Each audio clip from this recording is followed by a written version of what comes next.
My name is Allison Mickel. I'm an assistant professor of anthropology in the Department of Sociology and Anthropology.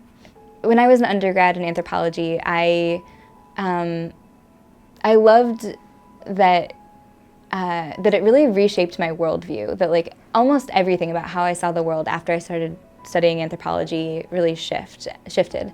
I have always found anthropology really fun, but it's fun and it's also serious and also teaches us things about the world that we wouldn't know otherwise. So I teach our introductory archaeology class, Anth 12, Human Evolution and World Prehistory, Middle Eastern Archaeology, and Anthropology of Tourism, which align really well with my research. And then I'm also in the Global Studies program, so I teach our Anthropology core course, which is Anthropology 106, or Global Studies 106, which is Cultural Studies and Globalization. I'm teaching a course called The Violence of Science, which will look at 3 different ways in which science has the potential to be violent. Analyzing archaeological data exercises I really love because giving students the chance to see real data tables that archaeologists have produced from excavations, that's unusual. A lot of programs, you finish your anthropology or archaeology course and you've never ever done that. So I love giving students the opportunity to make these discoveries on their own for the very first time. My research is at the cross-section of archaeology and cultural anthropology. So I do what's called community archaeology, where I go to communities where archaeology has been happening for a really long time, and I interview people about how archaeology has affected them. So I mostly work at Çatalhöyük in Turkey. That's a Neolithic site about 9,000 years old.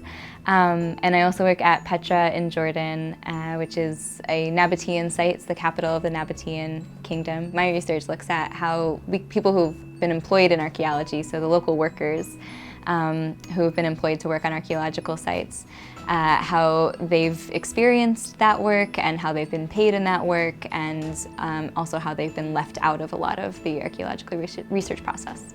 Even our community-engaged projects, even the attention that has been paid to community-based research and community engagement in archaeological research hasn't done enough to overturn the fundamental economic structures of what archaeology is. Because archaeology, at its core, is an industry. We're producing something, we're producing knowledge, and there are people who benefit financially from it. And there's workers and there's an elite class, just like there is an industry, and we haven't done enough to really challenge the ways in which that industry was structured from the very beginning of archaeology.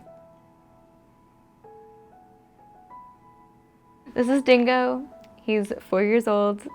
He's a Papillon Cavalier King Charles mix, we think. He likes long walks on the beach.